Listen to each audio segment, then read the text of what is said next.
All right, let's go ahead and get started. So did y'all get Frameworx? Is that all been installed?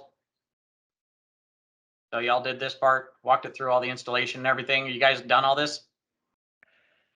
So the installer on the FactoryStudio, if it's your first time doing it, there's it'll automatically install or the 4.7 is already installed for you, but it'll also have to install a couple of previous .NET versions. So you'll go through and you'll want to get that installed because some of the functionality is based on or built on those older .NET frameworks. So you want to go ahead and do that. And then you walk through just the dialog box. I usually just do a typical. You can do a complete. It's just the complete installs more services, takes up a little more hard drive space, that type of thing. But for today, you could just do the typical and you'd be fine.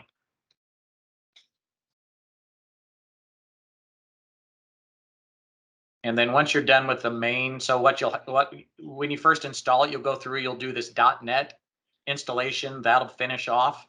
And then there'll be the main FactoryStudio. And I think there's an adversal, which is that's how you do certificates within OPC. That was the traditional way that's done. With the new 9.2.3 release, the certificates are done a lot more eloquently.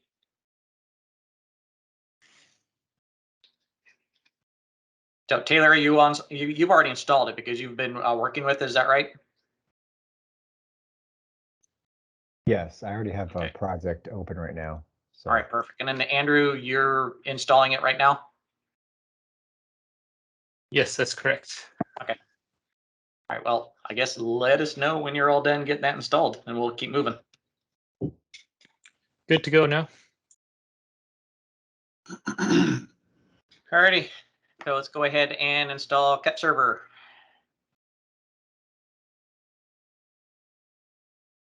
I know how exciting it is watching software get installed. Choose your language of choice. English is going to work for me.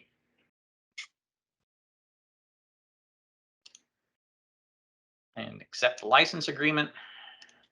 Click next, next, next. Again, just going to do a typical install here.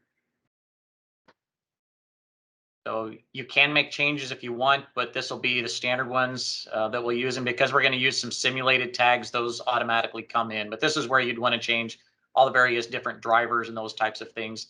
If you're using this commercially, this is where you would select what, if you're going to use, say, a Rockwell or a Siemens or an Alto 22 or some other type of, this is where all your drivers are, so you can communicate with that.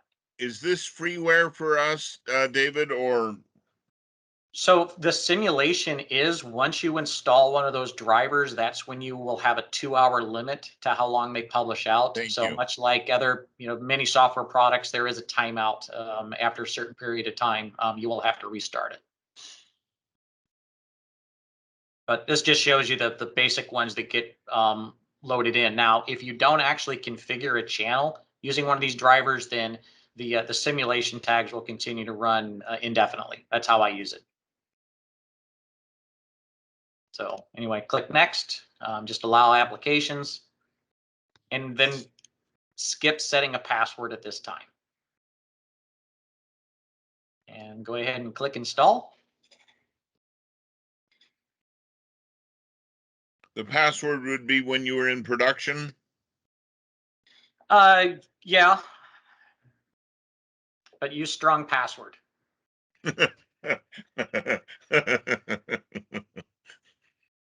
But if you're really nervous, then use stronger password. That okay. That's worked pretty well. Oh God. Yeah, I was at an SMRP event last week, and there was a guy that was there from the FBI, and there's a new movie that came out, or maybe it's not new, I don't know. Anyway, Ryan Felipe's in it, and it's a film about this particular case that they were catching a spy. But he was talking about how the #1 password that people use is password with a 1 and an exclamation point. So it'll be capital P, the #1, and an exclamation point, because it contains all of the rules that companies have for all their passwords. Well, what's funny is that IT people are always concerned about the digital threat and like bad actors, but generally it's just like Jim Bob who clicks on a phishing link or just has like crappy password that like shuts down the network. Yeah, that was his point. Or that you pick this really great password and that's the same password and username you use for everything. Exactly. But again, still, that's usually what is the issue. So once you get that installed, you'll see that the little Kepserver icons down here in your tray, you see that it does hide after a bit. So just click that little up caret, hover over the little green icon for your KEPserverEX and do a right click. And now we're going to go into configuration. We used to use unprotected as our password. Right? Hiding in plain sight. Yep. Exactly. So get over to project, do a right click on it, click on properties, go to OPC UA, Mm-hmm. expand that out so you can see a little bit better. Anonymous login, change that to yes. Hit apply.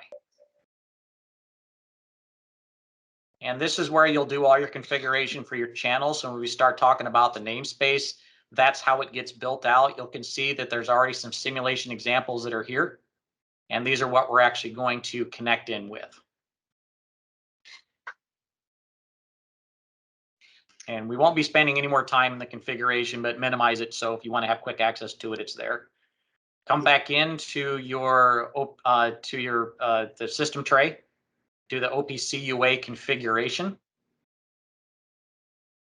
And this is where you'll get into the endpoints. And what the endpoints are, it's whether you're going to a web address or an IP address, this tells people when I connect into this server, how do I need to do it? And I can use a fully qualified domain name here or a computer name. So these are the two that come default, is just the IP address of it's the self-host. We'll use this one. But if other services wanted to connect to it, this is how they would go through and actually connect to it. So highlight on the first one that just has its self-reference, hit edit, and then you want to click basic 256. Even though it's been deprecated, go ahead and select that. And you can select them all. We're just going to use this as a demo environment, but you will need that, at least that one checked at this point. Click OK. We'll come back to this trusted clients screen itself, but go ahead and hit close. And because we made those changes, we now need to go back in and reinitialize. So if you do decide to add another drivers to this, or you want to connect into, again, Rockwell, Siemens, OPC, or excuse me, Opto22, or any of the other ones out there, you'll need to go ahead and just reinitialize, and that'll just reboot the service and then bring in all of those changes. So go ahead and launch FactoryStudio.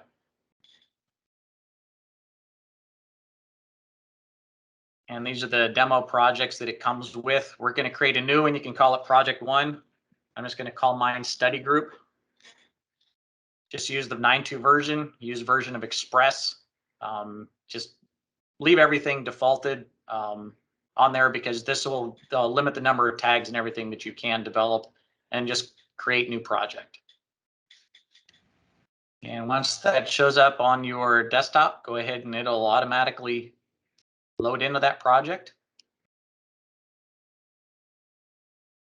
And real fast, it'll just give you all the info about it. So if you want to set up your primary IP address or a secondary, if you want to do redundancy, this is all the settings that if you now want to access this project from other computers, whether it's going to be the rich client, so that's the using an actual FactoryStudio application, or if you want to use the smart client. So this is a one-click deploy. So this is a .NET feature on a separate computer. I can just go in and run it as a .NET application.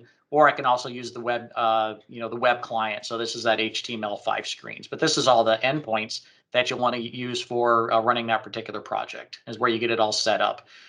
If you're running multiple projects from the same server, you'll want to change your ports up here. That's how you actually will tell it. Otherwise, it defaults to this one. But if you do make a change to say I want to be at 3103, you'll see that it adds this port down here at the bottom.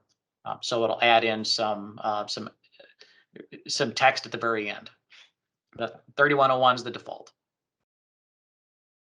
And then there's just some other settings that you can have for your screen sizes, version control, those types of things. So when you're done with all that, go over to edit, And the first thing we're going to do is we're going to add in some devices. So devices, much like within the Kepserver, that you want to add in, what are we actually going to talk to? So in this particular case, what we're going to do is go from OPC UA and we're going to publish it to MQTT. So you need to get the OPC UA client and just hit create new and leave everything default. You can rename it. It's a good idea, especially if you have multiple OPC servers that you're connecting to. And then just click OK. And then we're going to do the same thing for the MQTT SpB. And click OK. And I think I want to add in one more. So there is a simulator on here that we can use. Let's see, what's it called? T simulator. And so what the T simulator allows you to do is, the name would suggest, it allows you just to simulate some information. So if you just want to test out some publishing, you can do that as well. So it'll just create random tags for you. And there's several variants you have. So now we know what we're going to talk to. We actually need to create instances of those channels. So we want to talk. So if we wanted to talk to multiple OPCs, you just have to create the one channel. Now we're going to create some nodes of these channels. So the first one we're going to do is this OPC UA. Click OK. And now we're going to come into the primary station. And this is one of the really cool feature enhancements of 9.2 is that I don't have to dink with certificates anymore. So just type in the URL of your host machine and click on Discovery. Your standard port number. So again, going back to where this came from, this endpoint. On the server endpoint, you can see this is the 49320. That's the standard Kepserver port. So 49320, hit search. And now you can see you can hit it in multiple ways. So you'll want to just select that very first basic 256 at the top. Click OK. If this is the first time that you've installed it, certificates are much easier. Hit default. Looks like I already created one, but just go ahead and hit yes and override it. That'll bring up a little dialog box. Hit yes. And then hit test. And you're going to get an error. So this is where you're going to want to come back over here to your Kepserver. Go to OPC UA configuration. Trusted clients. Now you'll see that there's a couple of these because it actually hit it twice. I'd already created a certificate. Just go ahead and hit trust and change that red X. And now that'll be a trusted endpoint. So now you can see that it's going to come from this particular, this is that certificate process that you need to do that says, yes, this is a good machine. So it creates that trust between them. Go ahead and hit test again. And now you're connected. So far, so good? It didn't prompt me to trust that certificate there. So I'll have, can you go back to, did it just pop up after you click test on the FactoryStudio project? Yeah. So when on this, whenever you hit test, you're going to get an error. Yeah. So what you have to do is come back over to your Kepserver, go into your OPC UA configuration, and you actually need to get it to your trusted certificates tab, and you'll see a T-run module sitting there. I have two because I created a second certificate. Okay, I'll try that now. Yeah. So you have to hit it first, so then it attempts to make the connection, and then the Kepserver says, well, slow down, cowboy, I don't know about this thing. And so then you have to come back in here and do it. And this is way slicker than the way it used to be using that Advisol, and I apologize if I'm not calling that the right name. It's just there was a previous service that the 9.1 and prior used for making connections in the OPC UA, where you had to manually create all those certificates. So I'll just go ahead and remove these so you can see the process again. Yeah, remove it, hit close. If I hit test, it'll tell me there's an error. Just go back through OPC UA configuration, T-run mobile, trust. Yep. Close, test. It's all happy again. Okay, yeah, I followed those directions and the T-run's not popping up. So I wonder if I missed something there. Did you make the changes to, did you reinitialize? No, I did not reinitialize. Yeah. Yeah, whenever you make changes here, you have to reinitialize. So it then loads with the new stuff. If you're still running into errors, you can just click none. That, certainly you wouldn't want to do that in a production environment, but that'll just eliminate all the security needs. And then if you do that, just click on disable security and then you'll be okay.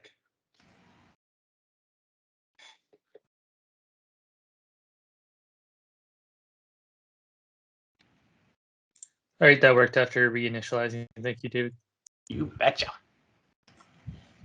So now we're going to make another new one. This is going to be the MQTT. Go ahead and click OK.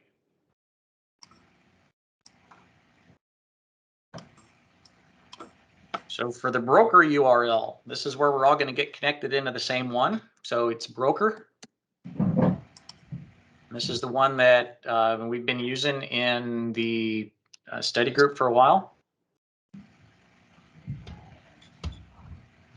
And your username is Discord.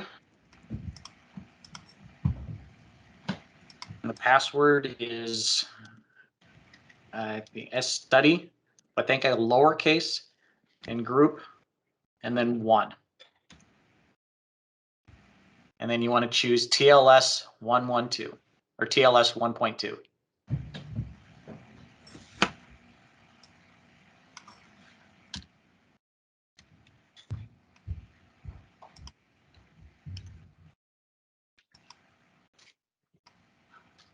CG5 Langley Falls. There you go. Perfect. Did we want to import that or just leave it as is? Just leave it as is. That's how you wanted to check Okay. whether it's working or not.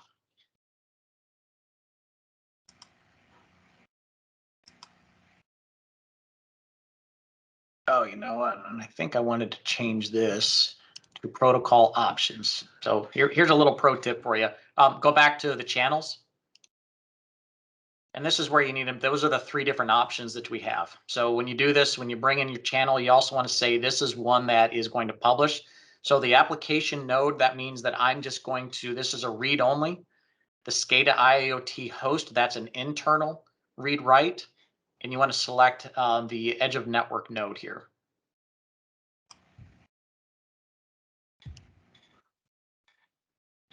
And then just so we have different ones, so just hit study group and then first name. Or you can just leave it at study group, doesn't matter. But this is so that when you connect to that broker, it knows what what the actual channel is that's coming through. The beauty is you don't have to change anything over here. This automatically just updates because now its channel is still MQTT Spark B. You want us all to have the same client ID? Is that what you said? No, well, Oh, so just I have mine study group Dave Oh. just to limit. oh, I see what you said. Gotcha. Yeah. All right, you guys all good? So you got that changed to the end of network node? Yep. All right, and then we have the node set up. Oh, then one more. Let's do put in the simulator as well. And there's not any settings you have to do on the simulator. So points is where you can actually start creating the tags. We'll come back to this a little bit later because this is how we're actually going to take those OPC tags and then start publishing them out to an MQTT. But before we do that, we need to start creating some tags. So we're going to do something very similar. This is the dynamic tag provider we're going to have. So we're going to create some new here as well. And these are the options that you currently have right now. And you can see that this particular dynamic provider is only a read. So we're going to do something very similar here. But you're saying it'll eventually be a write as well for these? Yes. Yeah, Okay. exactly. Exactly. So this is going to be a dynamic tag provider, but it's going to follow the same settings here as well. And not to be confused, your devices are different than your dynamic tag providers.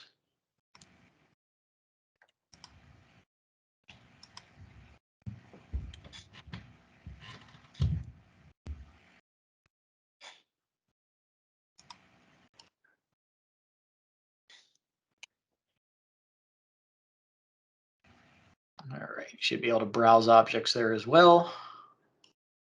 There we go. So that's working. And we're going to do the same thing for the OPC UA. And set this to read.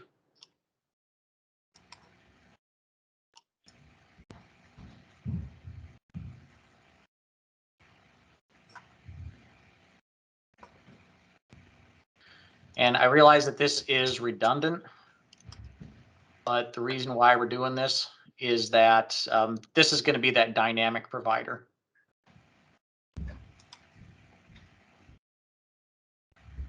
And it should be good, I would suspect. All right. So now we're going to build out a, and this is where we start getting into building out a unified namespace. So there's been some conversation within Discord about the unified namespace and how you actually set that up. And I think, and I fell into this early on, was thinking that, oh, everything had to publish into that same unified namespace. And it's, well, no, you have other namespaces that you use based on where they are, but then all that data then gets brought into this unified namespace. So that's now going to take all the various namespaces that exist and put it into one big spot where everything gets consumed. So on this first asset, go ahead and hit rename level and call it study group.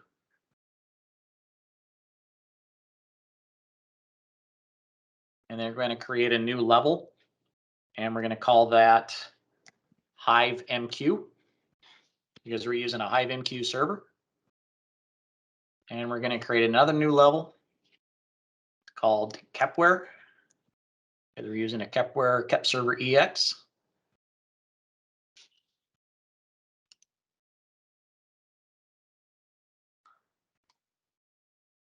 And then we're going to insert an asset from the provider.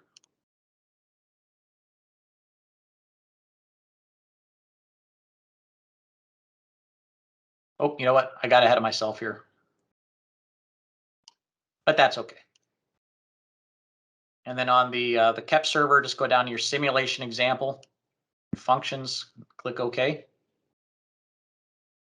You guys good? Yeah, just so you're putting the OPC UA inside the Hive MQ and MQTT inside a Kepler folder. There you go. Look at you. We'll have to edit this out for sure.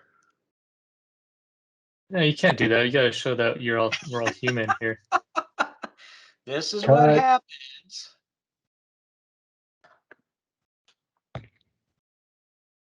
There you go. Kepware, new asset from provider. Got it.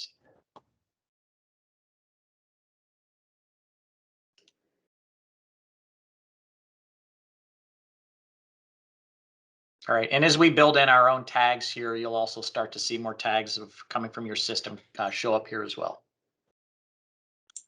I missed, how did you add the assets or those devices? You just right click on that? So yeah, do a right click and hit new insert asset from provider. Okay. And then you just select from the device tree or from the tree on the left. It'll bring up a pop-up box or dialog box, and then you'll choose. Okay. Yeah, and I have not tested this, but it's my impression that I could take that MQTT and publish it back to a Kepware namespace if I were doing the read and the write. But I haven't tested that yet. I don't know what that would actually do. So proceed on your own for that. Good. All right, so now we're going to just create a tag. So within FactoryStudio, whenever you create a tag, this is where all the instances of that tag occur. So we're going to create a text tag, and we're going to cleverly call it text tag.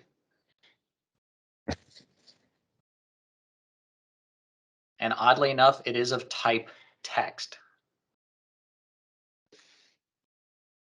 And whenever you do something, make sure you hit enter at the end. You guys good?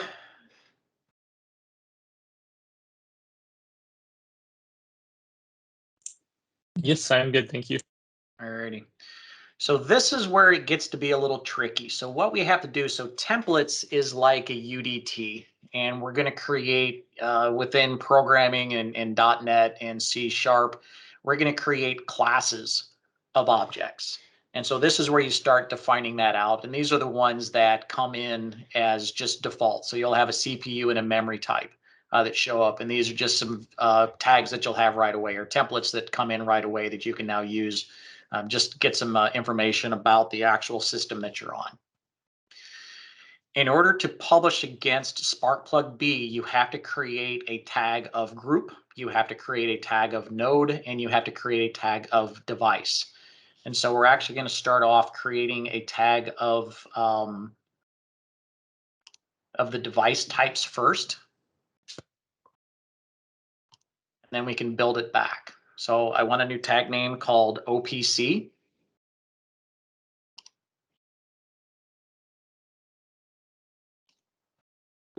And so now when you drop down, you'll see that you have a type OPC. And then we're going to create 4 tags. So OPC1 of a type double. OPC2.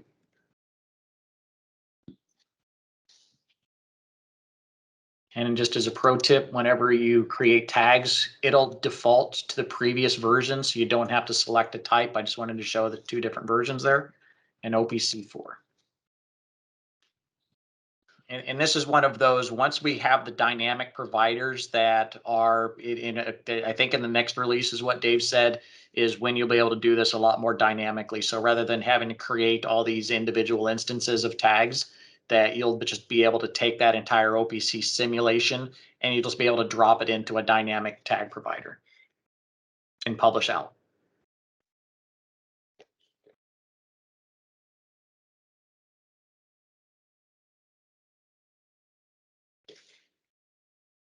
All right, you guys good? Yes, I'm good, thank you. All right, so now we're going to create another type called sim.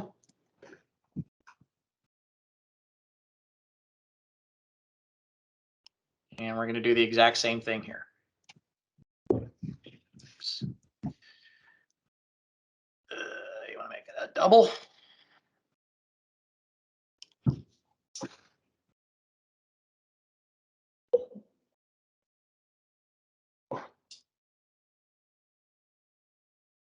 All right, so now we're going to create our node. So this is where you want to use first name.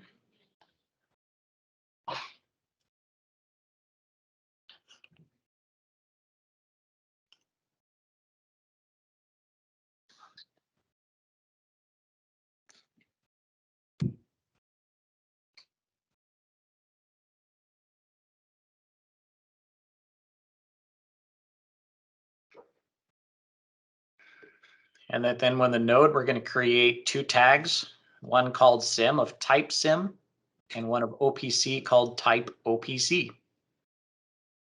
Slow down, Dave. Are you saying this is a nested template? Yes. It's like having an embedded UDT.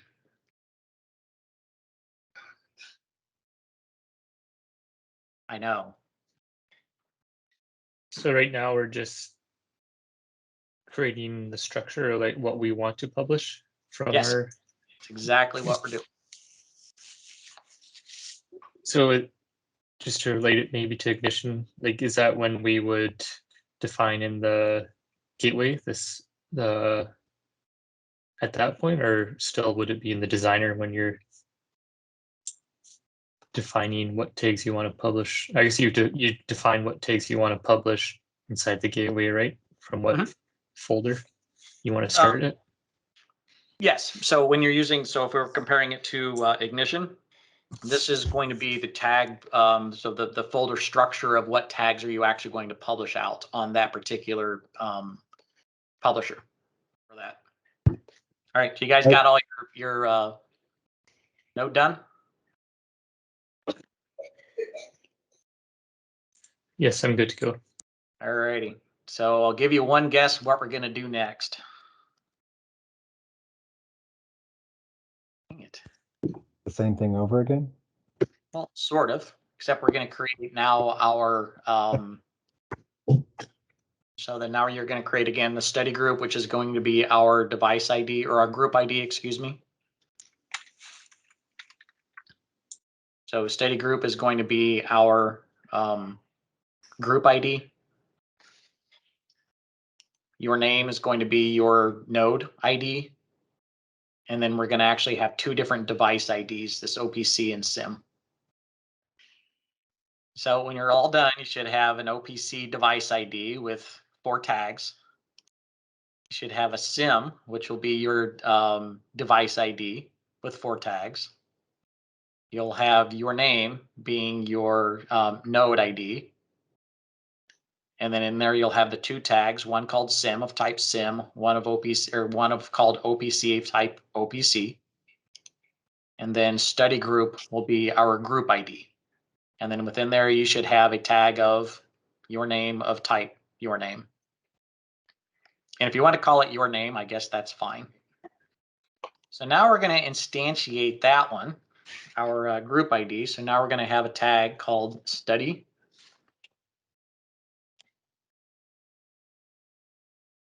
group of what type?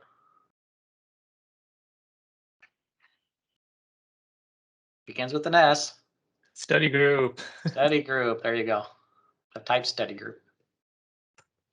So now what we're going to do is create all of the tags that we're going to publish out. So we're going to come in here and do study group dot, and look at that. It even knows what it is. IntelliSense. Exactly.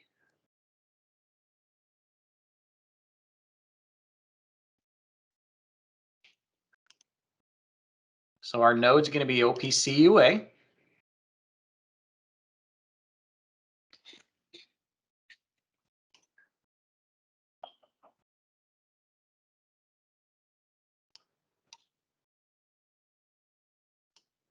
And you can use any one of these all you want.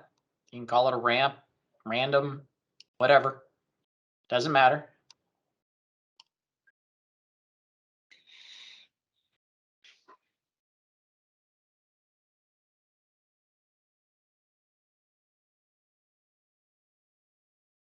Hey David, you'll find this funny. Have you ever followed a tutorial and put the other person's name into yours? Yes. I was like, David, wait, damn it. I know. Is there a way where you could do like a multi-instance wizard like you would in Ignition, just to change the last like OPC 1 to OPC 2, just have that as a parameter to pass in? Yeah, you can do that. I didn't want to get that. So whenever you use these things, like when we do dynamic pens, you actually have to create a dynamic. You have to create a trend tag and a trend, a chart and a pen, and you have to do it dynamically. So yes, you can, and that's where you're going to get into some of the parameterization of it. So you could create instances that way and do it on the fly, but I kept this one a lot simpler. All right, sounds good. Yeah.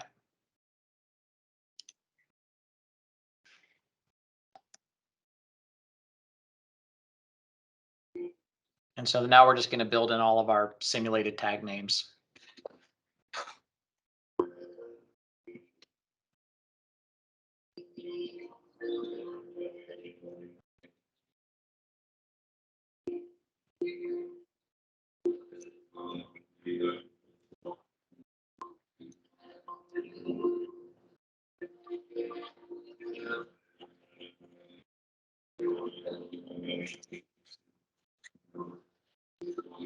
I mean, it's got some music going in the background. It's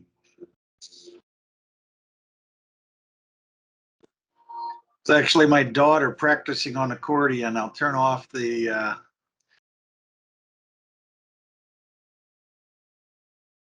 Oh, you're fine.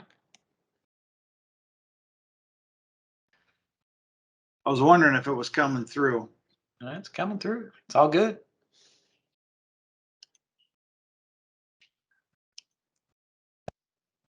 I'm getting an error every time I try to put this in here.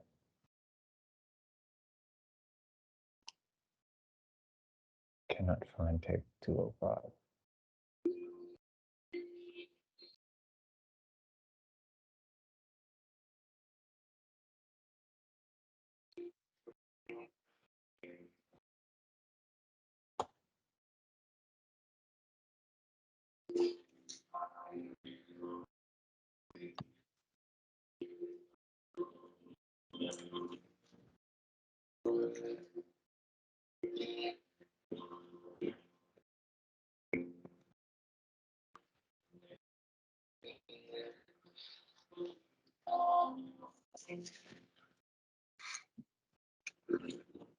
So I think I missed the part where we set up the T simulator inside of nodes. Okay. Yeah, that's pretty mind- easy. Just go over here and just create T simulator. There's no setup okay. that you have to do. Cool, thanks.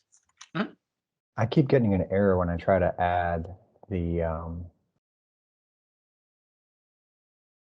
study group dot my name dot the OPC. It just doesn't. Mine does not have any kind of IntelliSense whatsoever. It literally just it shits out and says table 205 is not found.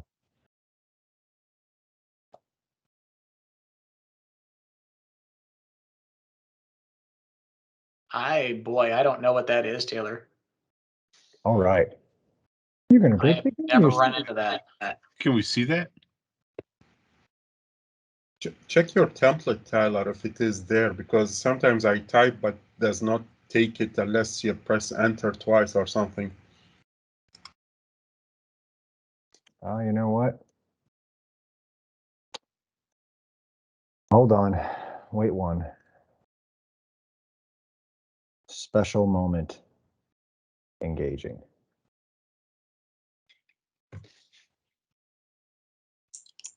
Now what do you do with the address there?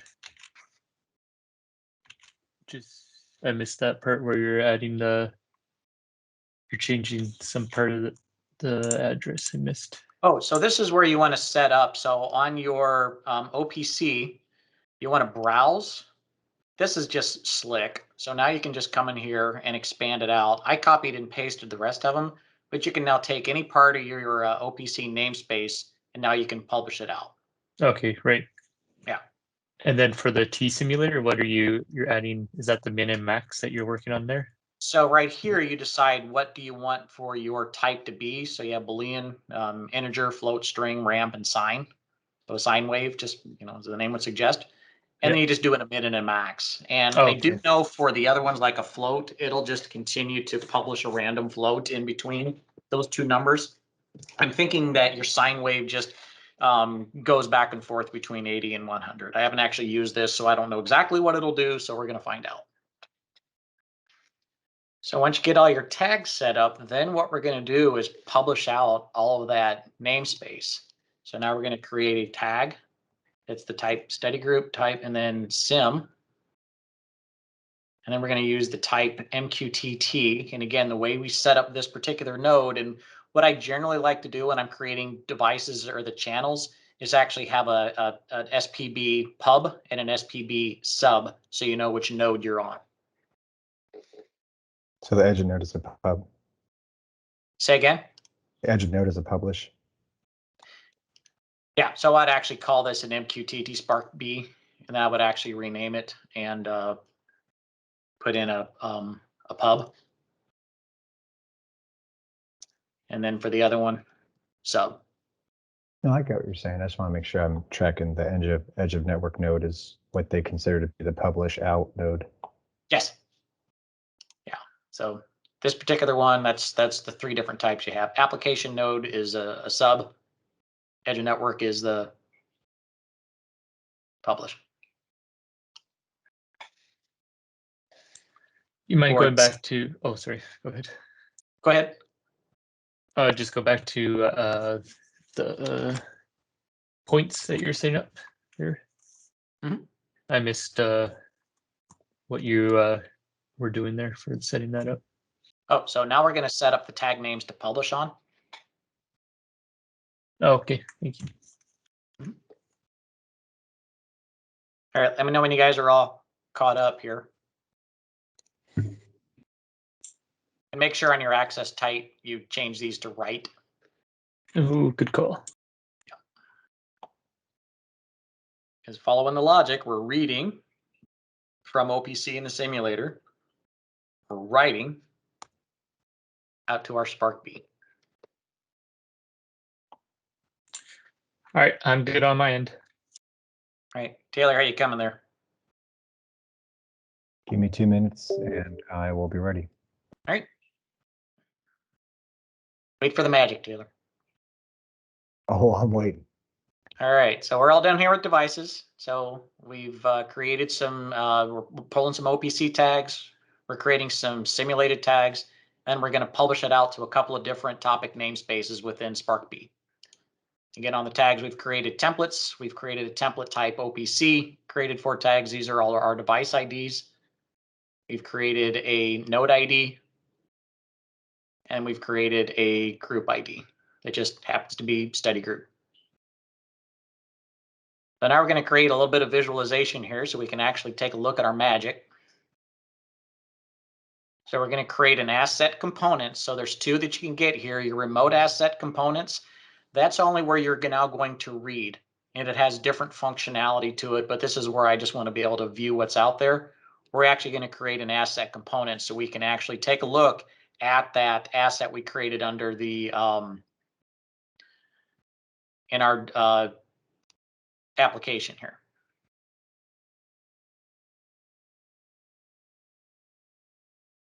So make sure you're on the white one, not the gray one. So not the remote assets. You want to be on an assets.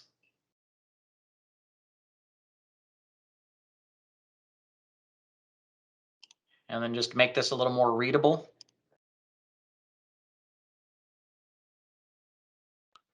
We're going to make our background white. So that'd be 6 Fs.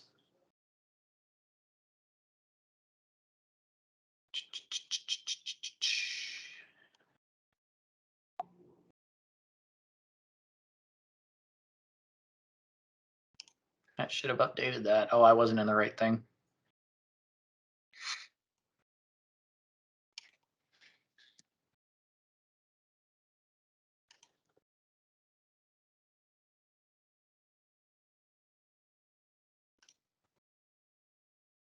And just make your pen color something. And now you'll be able to see that. So you guys good so far? Where's that asset component? I was just So behind down here on this, so it'll show up default as a folder for an insert component. Okay. And this is where you have where you can create an embedded browser window. You can create a report. Now you can view a report on your screen. So this will be your HMI screen. You can look at PDFs. I don't know too many people that use an XPS viewer. Usually it's going to be like another display that you're going to create in here if you're going to insert components. But for this case, we're going to insert an asset component. So once you're done here, you can either hit config or you can double click on it itself. Now on the selected asset, this is where our little tag is going to come in.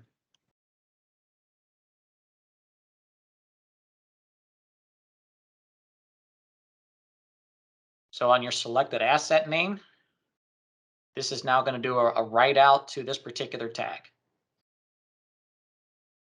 Oh, so you're basically you're assigning the text tag to the output of the selected value on this object. Yes. So whenever you select an object in here, that's what it'll write to, so that anything else in the system can now consume it. That value. The way you do this, it to the user, it looks like you're telling it use this text in this box, but it's the other way around. Yeah. Got it. Now we're going to create a text box. So that's this one here, not a text output, but a text box.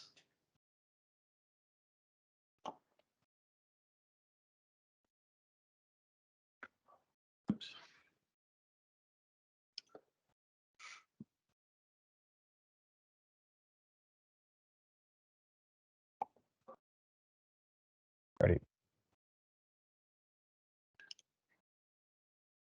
on the text IO, click that.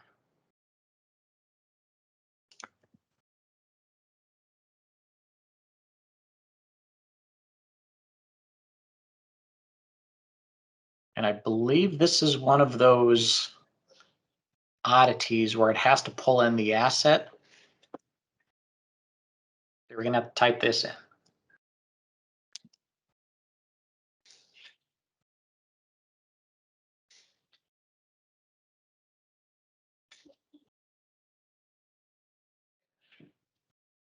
So I'm now into this text box.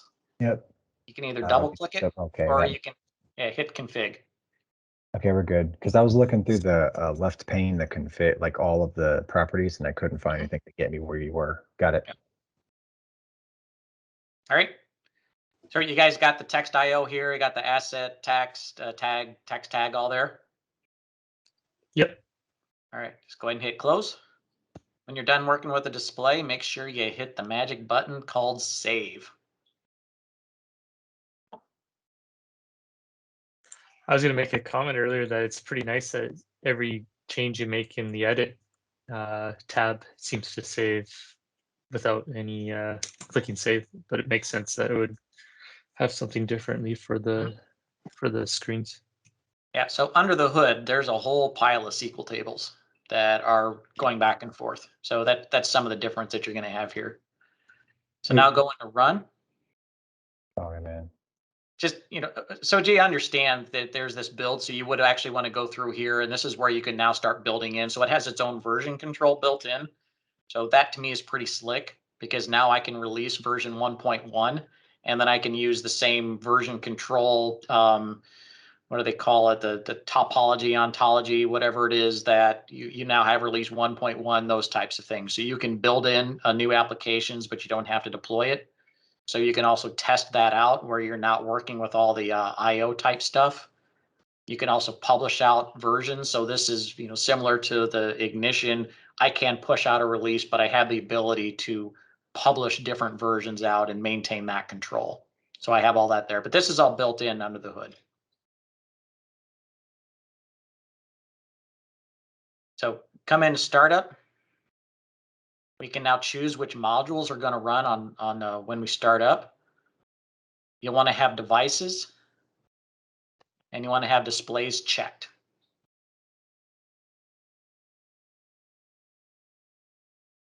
And hit run startup. Oh my.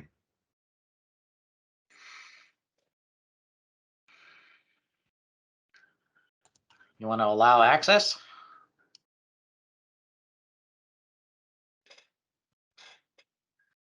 Oh no. The wheel is Moment turning, of but truth. I think the hamster's dead. All right. Knock it off, Taylor. No, I'm serious. My virtual machine, this host computer is not very good. Oh. Ruh-roh. Houston, we have a problem. This should have brought it all in.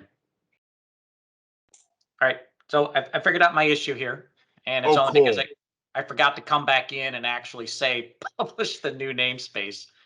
So come back into your asset tree. And now where you want to add in under your HiveMQ, you want to insert an asset from provider. So the first time we only had this one available. Now we're going to subscribe to our study group namespace. And apparently somewhere along the way, I dropped out my functions here for my OPC UA. So go ahead and add those back in. Go over to run.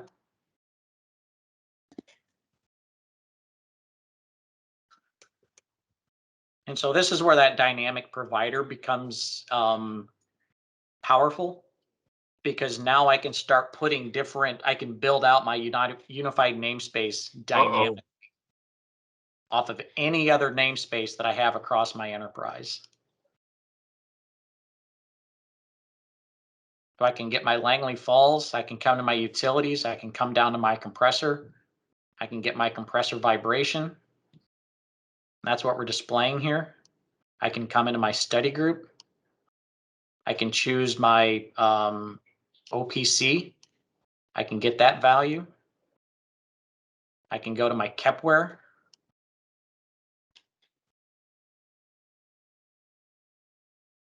Now I can see all those data or data points come in. Now I'm getting it. There's my ramp. Here's my random stuff. There's my sine wave.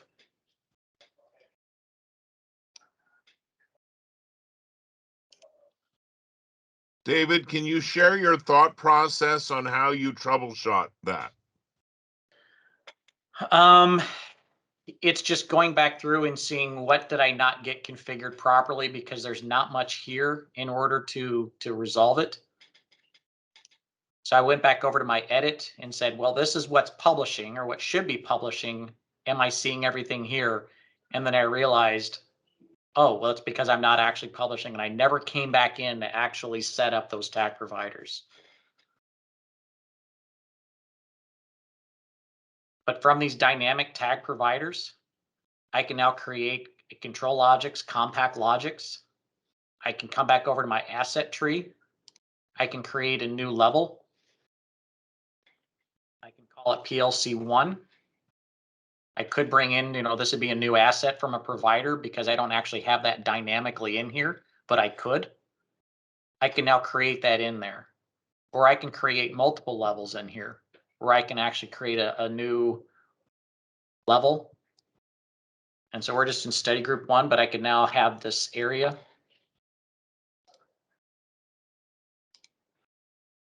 Could have a new level called line 1. But now you can build out your enterprise site area line cell using all these dynamic tag providers. And if I had another broker out here, that's my area broker, that here I have my line, or my area for packaging, I have my area for production. I can now create that all in here dynamically.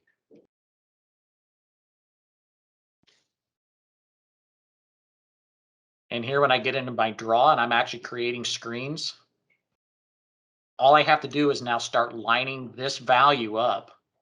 So if I'm now building in assets, all I have to do is start lining it up with whatever that tag is, and it's all doing it dynamically.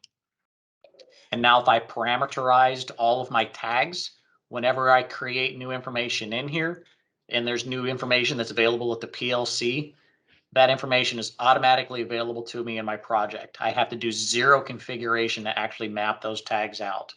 I can now consume them in real time dynamically.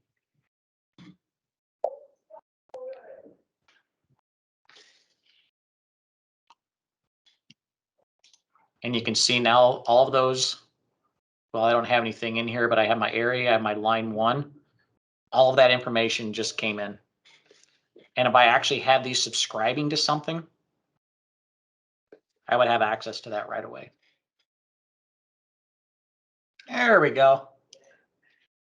Hey, Andrew. Canada is in the house. All right. It's funny, I can't, my window hasn't popped up yet, but you already have my data there. There it is. So now I'm reading Andrew's data all the way from Canada. Now we had to derate these all 70% because of the exchange rate, but that's okay. I think it's 80 now. Oh, is it? Oh, that's yeah. right. You got Trudeau as your prime minister, so Yeah, for a he's while making now. magic happen there. Yeah, I'm trying to get the Lensa Right. VFD data working. So, It's but just not. again, dynamically, I stop publishing, Andrew stopped publishing, and then the data goes away. So now I can define edge driven means I can take all of the data I define, I publish, and now I can consume every piece of data that I have in there. And as I add new data in, I just publish it all back out and it's now available to me. And I can dynamically go through and start consuming that data. I'm sorry, I need to have you say that again just a little bit slower. Okay, I'll just walk through it. So dynamically, edge driven is I publish my information to you for you to consume, but I Yes. know what information I have. Yes. And so as I have new information, I just publish new information. And here within Frameworx, I'm able to consume that new information automatically. rather Yes. than me having to go in and look for it again. So literally, I just fired up my project, and that fast, it's already publishing that new data out. Okay. And if I were to add in new tags or new data structure or build in some additional of those templates, and I can start packaging up my data differently, much like how, say, HiByte packages those things, it's available to you automatically. And if I've architected my system right, I'm now going to start consuming that data. So much like that demo where they're doing the canary, where I now create these asset models and I have new assets that come online, those are automatically available to me in real time.